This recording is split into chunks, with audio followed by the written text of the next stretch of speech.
Assalamualaikum warahmatullahi wabarakatuh. Waalaikumsalam warahmatullahi wabarakatuh. Selamat siang semuanya. Gimana kabarnya? Baik. Baik, Pak. Oke. Sebelumnya ada yang izin atau tidak masuk? Rian, Pak. Siapa ya? Akid.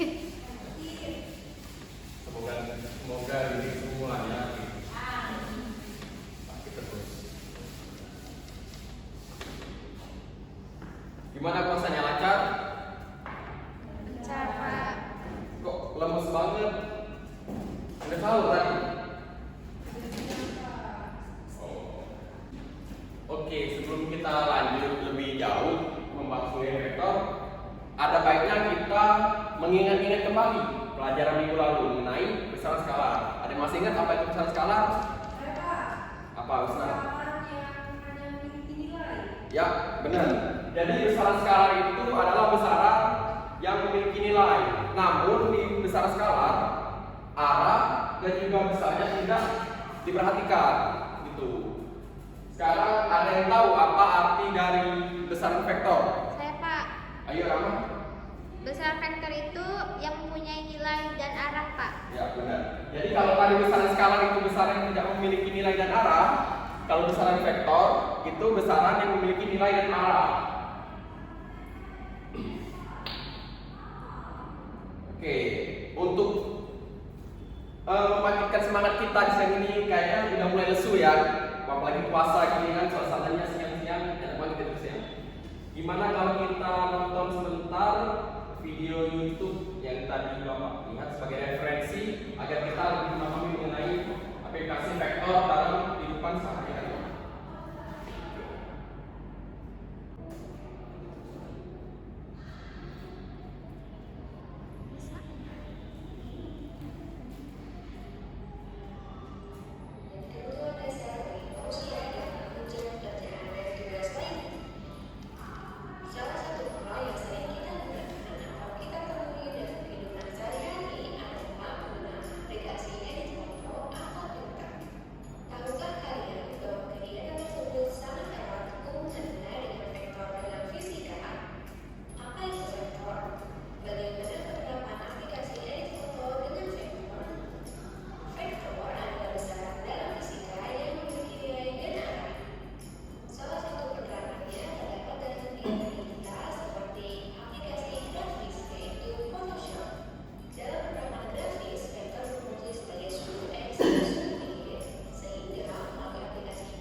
Jadi itulah tadi beberapa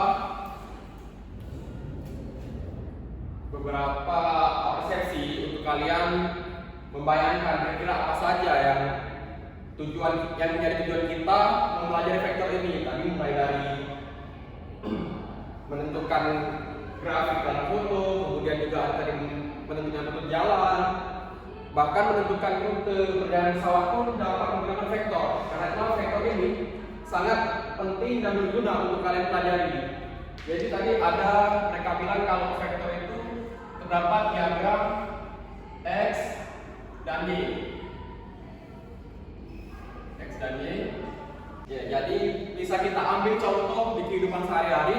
Salah satu contoh dari penyimpangan vektor itu apabila seorang anak bergerak ke arah utara sebesar 50 meter, kemudian anak tersebut berbelok ke arah timur sejauh 70 meter. Apabila kita menjumlahkan secara skala, maka kita hanya perlu menjumlahkan anak tersebut yang bergerak dari titik A menuju titik B, kemudian dari titik B menuju titik C, di mana kita menghitung jarak yang telah ditempuh anak tersebut, yaitu sebesar 50 meter ditambah 70 meter, yaitu 120 meter. Tetapi kalau kita menghitung vektor atau resultan vektor yang terjadi pada dua vektor ini, yaitu perpindahan anak tersebut dari titik awal dia bergerak hingga titik akhir dia berhenti. Kita dapat menghitung perpindahan anak tersebut dengan menggunakan rumus Pythagoras, yaitu 50 kuadrat ditambah 70 kuadrat sama dengan akar dari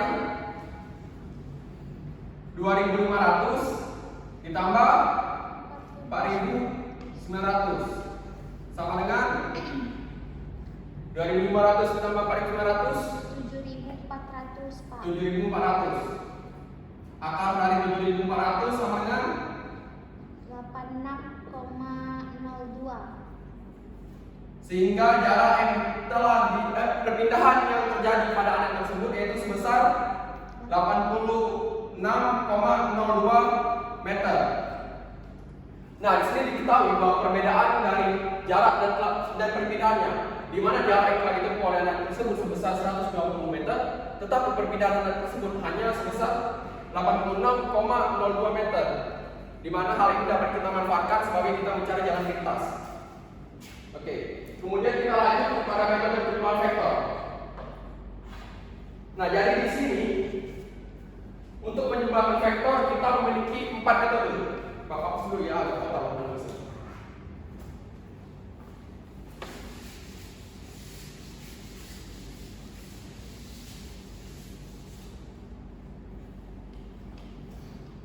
Oke, jadi dalam penyimpangan vektor kita memiliki 4 metode. Yang pertama metode segitiga, kemudian yang kedua metode ganjaran benjang, yang ketiga metode poligon, dan yang terakhir metode uraian atau analitis. Di mana metode poligon dan metode uraian atau analitis biasa digunakan untuk menjumlahkan vektor yang lebih dari 2. Oke, kita lanjut kepada metode yang pertama, yaitu metode segitiga. Sebelumnya kita di sini terdapat contoh vektor, yang mana ada vektor A. Vektor A kita boleh anggap vektor A ini misal kita ambil garis yang horizontal adalah garis X dan yang vertikal adalah garis Y, maka A ini bernilai 3X plus 3Y. Kemudian juga yang C, yang B dulu. Untuk vektor B, perhatikan ya, untuk menulis notasi vektor, di atas lambang, misalnya vektor A, di atas A ini kita kasih tanda sebagai tanda bahwa dia itu adalah besaran vektor. Kemudian untuk yang vektor B sebesar 5x plus 0y karena dia tidak bergerak pada sumbu y. Kemudian untuk vektor C yaitu sebesar x-nya 1, 2, 3, 4 4x ditambah, karena vektor C bergerak dari atas ke bawah, maka untuk sumbu Y dia bernilai negatif, yaitu negatif 1, 2, 3, dan 4, berarti plus min 4Y, atau bisa ditulis sebagai 4x min 4Y. Lanjut.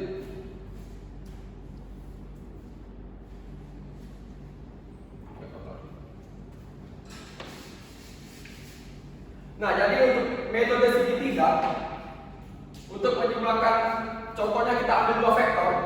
Vektor A yang tadi, di mana vektor A itu bernilai 3x dan 3y plus 3y. Kemudian vektor B itu bernilai 5x plus 0y. Untuk menjumlahkan vektor dengan metode segitiga, yaitu ada langkah-langkahnya. Yang pertama itu kita melukis vektor pertama dulu. Kita lukis yang pertama vektor A, kita lukis di sini. Kemudian setelah melukis vektor A, kita lukis vektor B, vektor yang kedua. Di ujung tempat kita berhenti melukis vektor yang A, kita lukis vektor B. Nah, kemudian untuk menentukan resultannya sama seperti yang kita mencari perpindahan tadi. Kita tinggal tarik garis lurus dari awal vektor A hingga akhir vektor B. Inilah resultan dari vektor A dan vektor B. Apabila dijumlahkan, kita bisa jumlahkan vektor A tadi. A sama dengan 3x plus 3y. Untuk vektor B sama dengan 5x. Apabila kita jumlahkan, berarti vektor AB sama dengan 3x plus 3y tutup kurung ditambah 5x.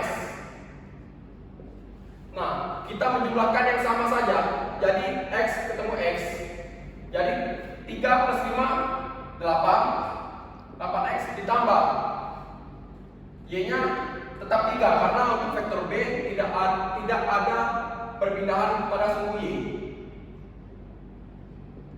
Sehingga diketahui resultan dari vektor AB, vektor A dan vektor B yaitu sebesar 8x plus 3y.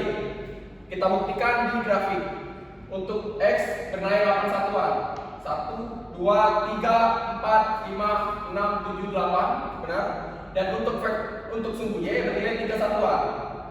Dari sini kita tarik ke atas 3 satuan. 1, 2, 3. Benar didapat bahwa resultan dari vektor A dan resultan dari vektor AB yaitu sebesar 8x plus 3y. Sampai sini ada yang ingin ditanyakan? Kalau belum ada kita lanjut. Kemudian metode jajaran genjang.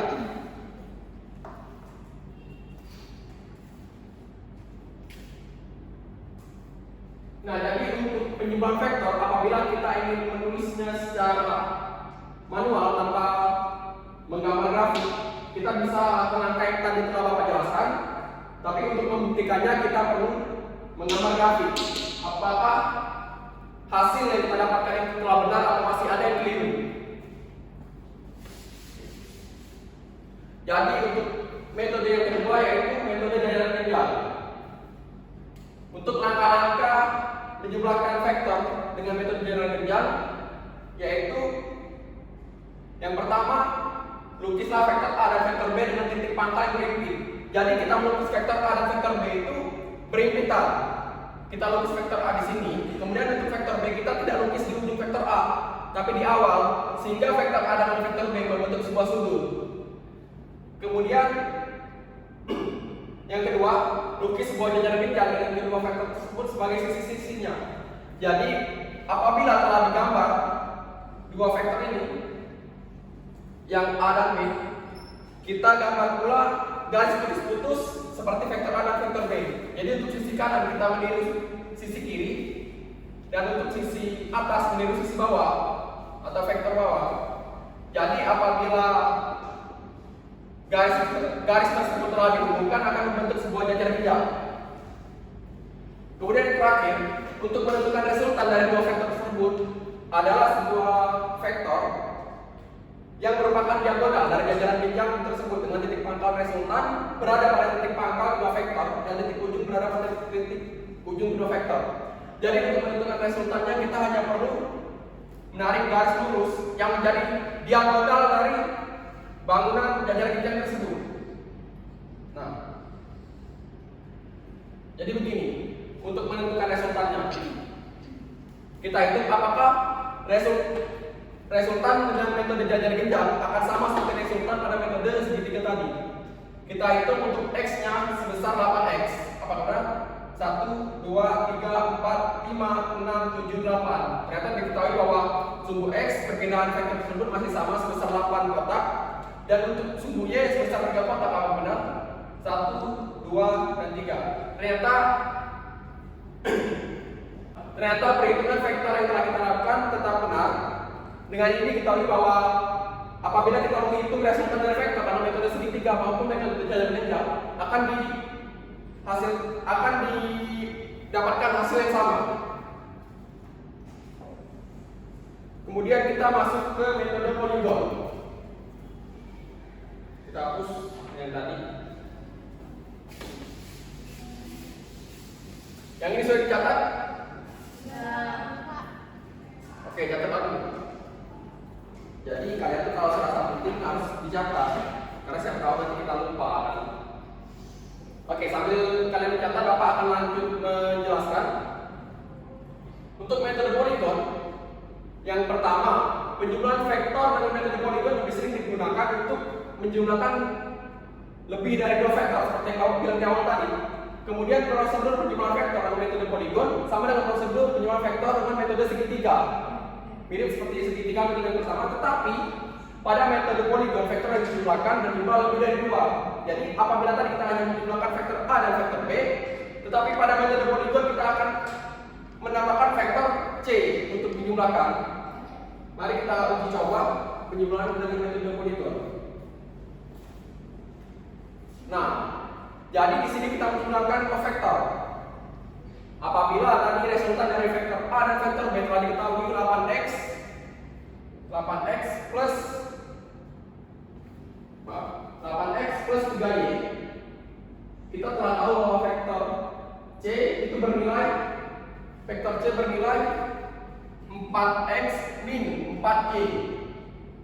Nah, apabila dijumlahkan maka resultannya adalah 8x plus 3y dalam kurung ditambah 4x min 4y.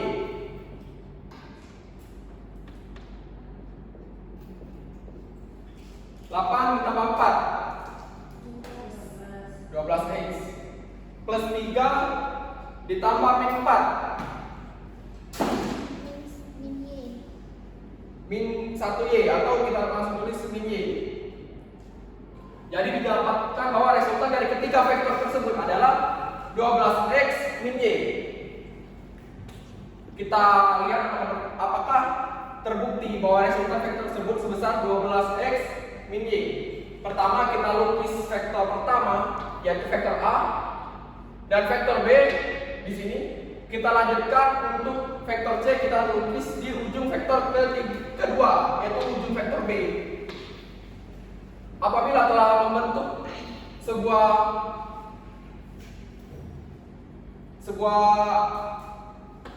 bangun ruang seperti poligon, kita tarik garis lurus dari pangkal vektor A ke ujung vektor C sebagai resultan vektornya. Kita hitung untuk sumbu X. Di sini kita dapat nilai bahwa sumbu X bernilai 12 satuan. Kita hitung 1, 2, 3, 4, 5, 6, 7, 8, 9, 10, 11, 12. Benar didapati bahwa sumbu X bernilai 12 satuan, dan untuk sumbu Y bernilai min 1 karena dia bergerak ke bawah bukan ke atas. Benar bahwa sumbu Y itu bernilai 1 satuan. Maka dari itu didapatkan nilai seperti yang kita hitung barusan. Selanjutnya metode analitis atau uraian. Oke, ini akan Bapak hapus. Yang belum selesai dicatat boleh lihat teman yang sudah mencatat. Oke, yang selanjutnya kita akan membahas metode uraian atau analitis.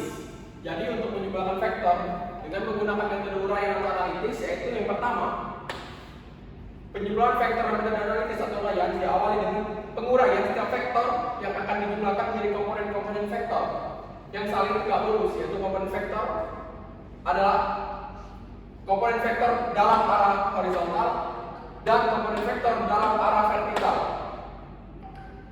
Contoh kita menjumlahkan dua vektor tadi, vektor A, vektor B. Kita akan coba hitung apakah benar akan mendapatkan resultan vektornya 8x plus 3y. Pertama kita lukis vektor A di sini. Setelah kita lukis vektor A, kita menguraikan menjadi dua komponen vektor. Jadi ini A terhadap sumbu X, kita tarik garis. Kemudian juga A terhadap sumbu Y, di mana A terhadap sumbu X itu sebesar 3 satuan dan sumbu Y sebesar 3 satuan juga. Untuk vektor B, kita hanya perlu menarik garis lurus. Karena vektor B tadi, kita dapati bahwa vektor B tidak memiliki nilai untuk sumbu Y, sehingga hanya memiliki nilai untuk sumbu X, sehingga kita tidak perlu menguraikannya menjadi dua komponen. Tetapi kalau kita tadi menjumlahkan dengan vektor C, yang mana vektor C itu sebesar 4 satuan. Nah, kalau kita tadi menjumlahkan dengan vektor C, kita akan menguraikannya juga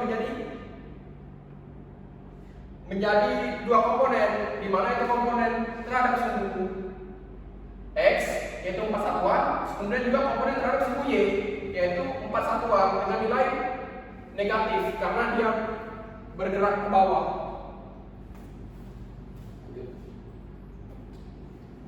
Nah, jadi apabila tadi ini hasil penguraian dari vektor A yaitu AX dan AY, kita jumlahkan yang B ke vektor X ke sumbu AX karena di vektor B hanya memiliki nilai X, maka dia hanya perlu dijumlahkan ke sumbu X. Tetapi kalau tadi kita menggunakan vektor yang C, kita akan menjumlahkan ke X, yaitu tadi vektor AX ditambah vektor CX karena dia ada nilai untuk sumbu X dan sumbu Y, dan untuk sumbu Y kita bergerak ke bawah sebesar 4 satuan, yaitu AY, vektor AY ditambah vektor CY. Nah, apabila dijumlahkan pasti hasilnya akan kurang lebih 7x min 1y. Nah, kita lanjut ke pokok soalnya tadi. Tadi setelah kita jumlahkan di sumbu AY, di vektor AY, di sumbu Y ini tetap, dan untuk di sumbu X ditambah dari hasil vektor AX dan B, maka kita tarik garis lurus seperti kita menjumlahkan dengan metode jajaran kejar. Kita tarik garis lurus, di mana garis lurus ini merupakan pertemuan akhir dari ujung vektor di sumbu Y dan ujung vektor di sumbu X. Kita tarik garis lurus dan kita tarik diagonal sebagai resultannya. Didapati bahwa hasil resultannya itu sebesar 1, 2, 3, 4, 5, 6, 7, 8 satuan, dan untuk vektor untuk sumbu Y itu 3 satuan, 1, 2, 3. Jadi begitulah bagaimana kita menjumlahkan vektor dengan metode-metode yang apa sih? Jadi itulah bagaimana menjumlahkan vektor dengan metode segitiga, jajaran pinjam, poligon, uraian atau analitis. Ini kita sebut sebagai menjumlahkan vektor secara grafis. Sampai sini ada pertanyaan? Belum ada. Kalau tidak ada, Bapak yang akan bertanya. Oke, jadi karena tidak ada pertanyaan, Bapak akan memberi soal. Apabila diketahui sebuah vektor A memiliki nilai 4x min 2y, dan vektor B memiliki nilai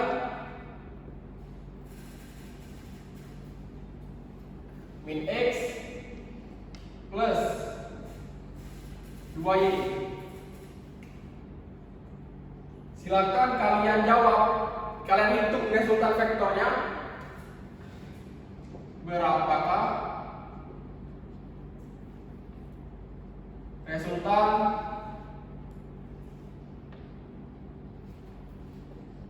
vektor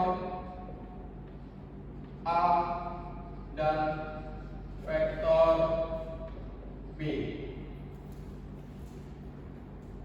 Yang pertama, hitung menggunakan metode segitiga, dan yang kedua hitung menggunakan metode jajar genjang.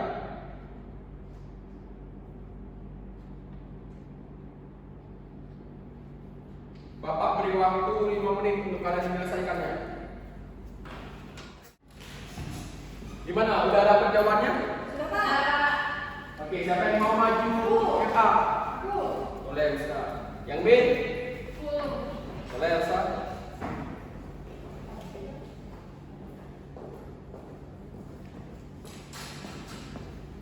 Yang mana, Pak? Ya, nggak usah ya. Nanti kita buktikan bareng-bareng apakah jawaban dari teman kalian ini benar atau masih kurang tepat.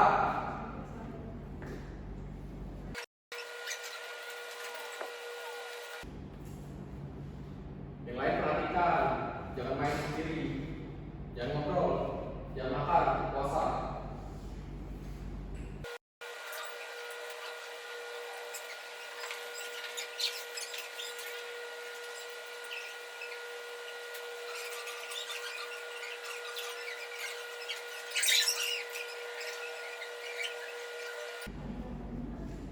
Sudah, Pak. Oke, terima kasih ya sudah kasih teman dulu alhamdulillah ya. Jadi untuk metode segitiga, Busna mendapatkan bahwa resultan dari vektor tersebut itu bernilai dari titik awal ini ke titik akhir. Pertama kita lihat apakah benar vektor yang A ini 4x min 2y. Kita lihat untuk yang x itu 1, 2, 3, 4, benar 4 dan y-nya itu min 2. Benar, Indah, Busna buatnya dari 2y.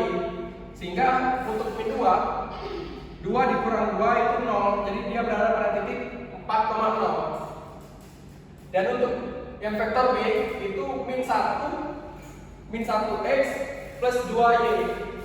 Awalnya tadi kan x-nya itu berada di titik 4, min 1 menjadi 3. Dia naik ke sini jadi 3. Dan untuk y yang semula dari 0 ditambah 2 jadi naik 2. Benar, dia jadi untuk resultannya didapatkan bahwa R itu sama dengan 3x. 3x tanpa perubahan untuk sumbul y. Kita lihat untuk yang punya Elsa. Awalnya untuk vektor A 4x 4 min 2y. Kita turun ke bawah 2 satuan min 2y. Benar untuk vektor A. Dan untuk vektor B min x min 1x plus 2y. Jadi min 1x di sini plus 2y. 2y di sini. Nah, kita buat garis titik untuk membuat jajar genjang. Ini kita yang atas kita buat bayangan dari vektor A, dan untuk yang sebelah kanan kita buat bayangan dari vektor B. Nah, diketahui resultannya itu adalah resultannya sama seperti Busna yang menggunakan metode segitiga, didapatkan bahwa metode jajar genjang yang dibuat oleh teman kalian Elsa itu juga didapati bahwa resultannya sebesar 3x. Kita buktikan dengan metode kita analisis sendiri, analitis, yaitu kita jumlahkan secara manual. Untuk vektor AB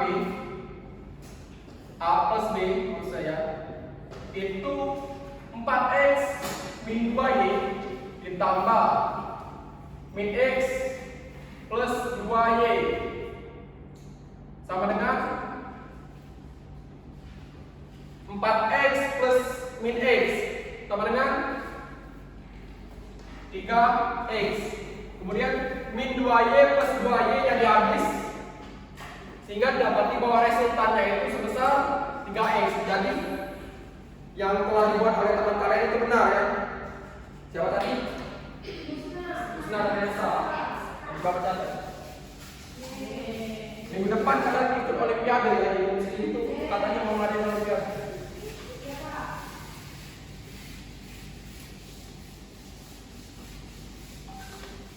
Oke, sepertinya kalian sudah paham bagaimana menjumlahkan vektor dengan metode grafis. Menjumlahkan vektor secara grafis. Selanjutnya kita lanjut untuk menjumlahkan vektor yang memiliki nilai dan arah. Jadi kita akan menghitung resultan vektor yang memiliki nilai dan arah. Baiklah, selanjutnya kita akan menjumlahkan resultan vektor dengan vektor yang memiliki nilai dan juga arah. Jadi apabila di sini ada vektor 1 dan vektor 2, kita gambar dengan menggunakan penjumlahan vektor metode jajar injak. Jadi seperti ini. Resultan vektornya mana? Yang tengah. Di sini vektor 1 dan vektor 2 akan membentuk sebuah sudut.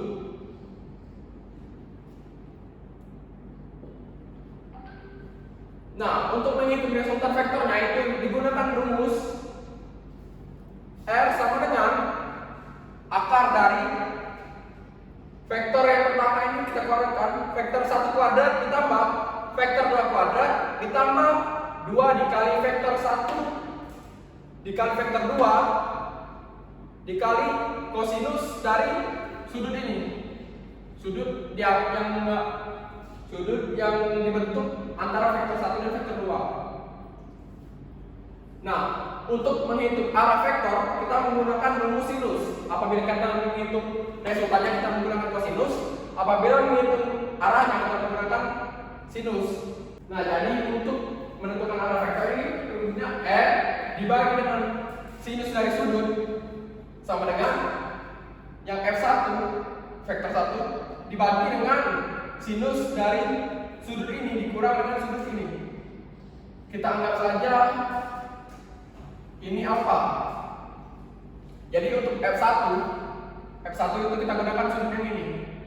Sudut ini adalah sudut yang awal dikurang dengan sudut yang ini, sudut alfa. Nah, jadi untuk F2 dibagi sinus dari sudut alfa.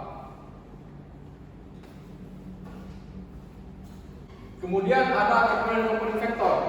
Ini seperti kita menjumlahkan vektor yang kita uraikan tadi, di mana vektor itu kita uraikan menjadi vektor terhadap sumbu x dan vektor terhadap sumbu y.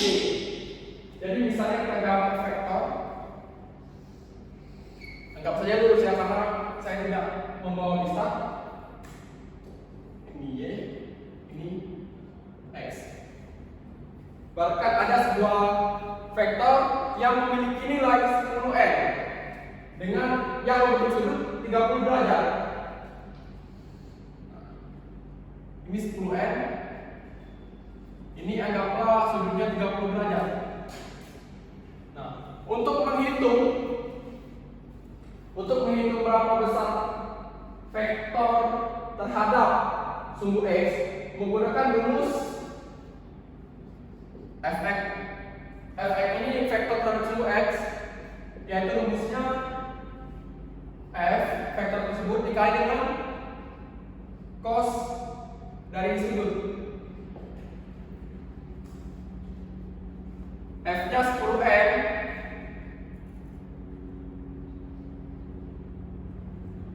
sudutnya 30 derajat, maka itu 10 dikali kosinus 30 derajat. Sama dengan 10 dikali kosinus 30 derajat berapa?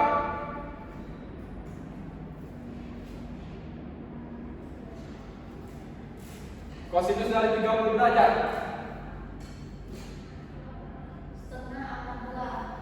setengah akar 3. Jadi kosinus 30 derajat itu setengah akar 3. Apalagi sudut-sudut istimewa.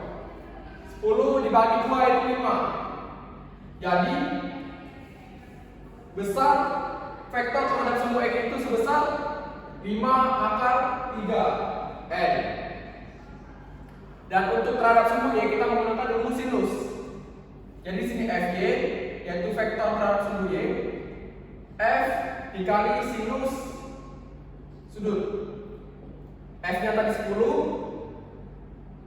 sinus dari sudut tadi sudutnya 30 derajat, maka sinus dari 30 derajat sama dengan sinus dari 30 sinus dari 30 setengah. Jadi diketahui bahwa vektor terhadap sumbu Y itu sebesar 5N. Sampai sini dapat dimengerti? Ganti Pak. Oke, selanjutnya menggunakan vektor secara analitis.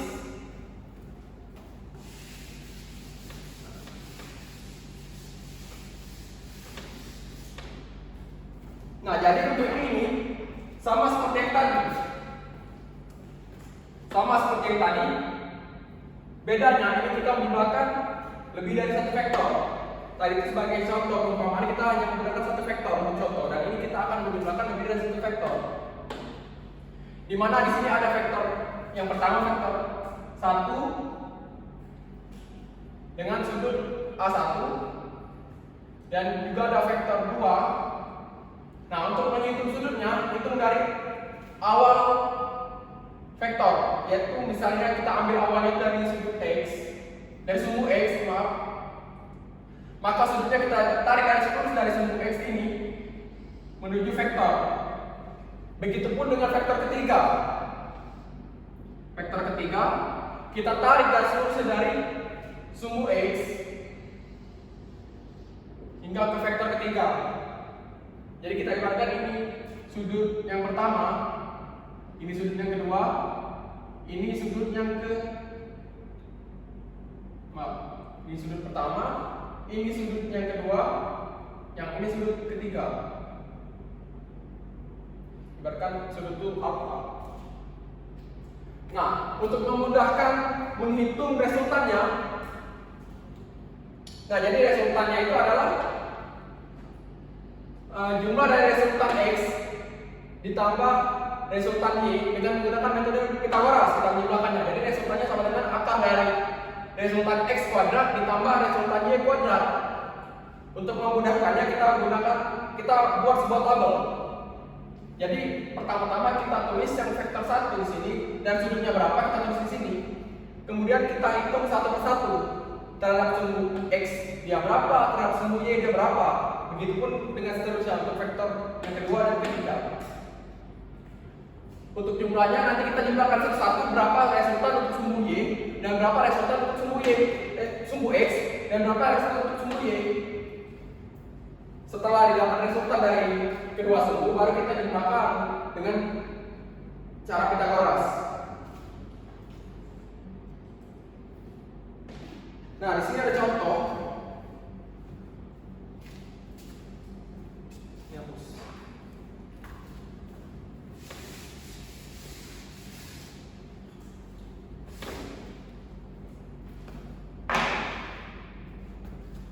Nah, ini contohnya, ini sumbu Y, ini X. Nah, di sini ada vektor A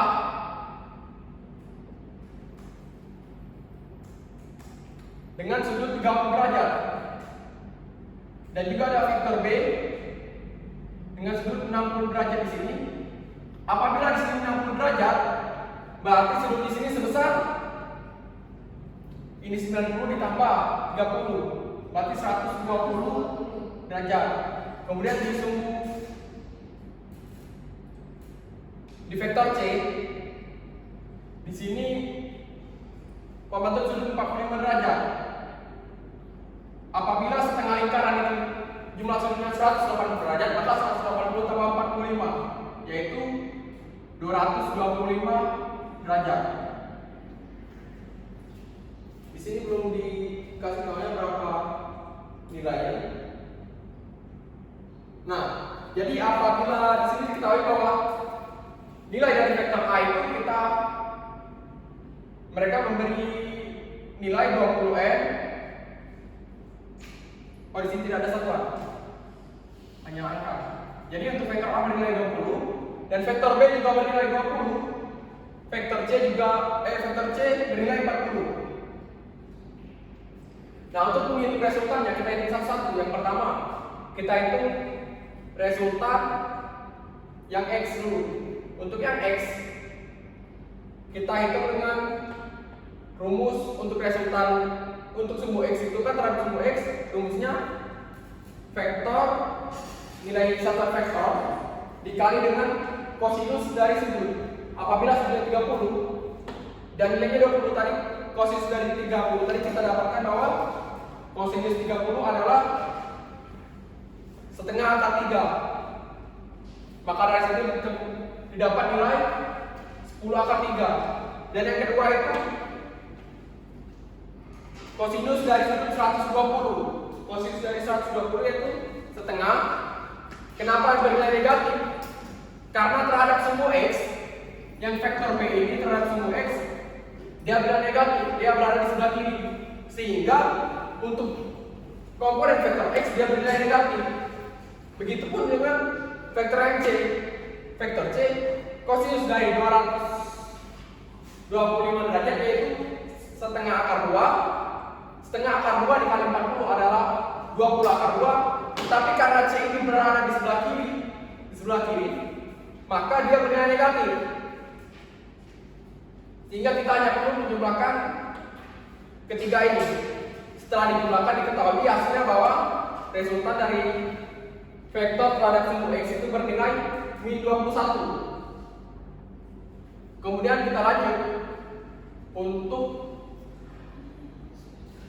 resultan terhadap sumbu Y. Jadi terhadap sumbu Y kita tinggal mengubah cara menghitungnya. Yang tadi kita menggunakan kosinus, sekarang kita menggunakan sinus. Jadi sinus dari 30 derajat yaitu adalah 10 setengah kali 20 itu hasilnya 10. Kemudian untuk yang B, sinus dari 120 itu adalah setengah akar 3. Setengah akar 3 kali 20 adalah 10 akar 3. Kemudian untuk yang C, sinus dari 225 adalah setengah akar 2. Dan setengah akar 2 dikali 40 adalah 20 akar 2. Tetapi karena vektor C ini berada di bagian bawah, maka dia bernilai negatif. Jadi untuk vektor C untuk sumbu Y dia bernilai negatif. Nah, sehingga diketahui resultan terhadap sumbu X adalah min 21 dan resultan terhadap sumbu Y adalah min 1. Sampai sini ada yang ditanyakan? Tidak, Pak. Kalau tidak ada, silakan kalian cari resultan dari sumbu X dan Y dan juga arah dari vektor tersebut. Itu saya jadikan sebagai tugas rumah kalian. Jadi ada yang dapat menyimpulkan apa yang telah kita pelajari hari ini?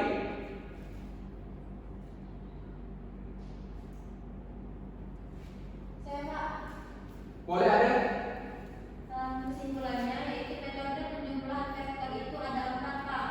Yang Ya. pertama metode segitiga, yang kedua metode jajaran jenjang, yang ketiga metode poligon, dan yang terakhir metode uraian atau analitis Pak. Oke, benar. Ada lagi? Saya, Pak. Oke, Rahma. Resultan vektor itu adalah hasil dari penjumlahan dua atau lebih vektor. Oke, benar. Jadi seperti yang telah disebutkan oleh teman kalian Adil dan juga Rahma, itu yang pertama, metode penjumlahan vektor itu ada 4. Yang pertama itu metode segitiga, jajar jenjang, poligon, uraian atau analitis. Kemudian yang kedua itu resultan vektor. Resultan vektor adalah hasil penjumlahan dari dua vektor atau lebih. Selain itu juga ada penjumlahan vektor yang memiliki nilai dan arah seperti tadi. Yang mana untuk vektor yang memiliki nilai dan arah itu menggunakan rumus resultannya vektor pertama akar dari vektor 1 kuadrat ditambah vektor 2 kuadrat ditambah 2 kali vektor 1 dikali vektor 2 dikali kosinus sudut. Dan untuk arahnya yaitu menggunakan rumus R dibagi sinus sudut sama dengan vektor pertama dibagi sinus dari sudut dikurang dengan alfa sama dengan vektor kedua dibagi dengan sinus alfa. Itu cukup sampai di sini pelajaran kita pada hari ini, karena sekarang sudah makin sore, kalian juga sudah mengantuk, ingin mencari takjil dan sebagainya. Oke, Bapak akhiri pelajaran kita pada hari ini. Wassalamualaikum warahmatullahi wabarakatuh. Waalaikumsalam. Jangan lupakan tugas semuanya ya.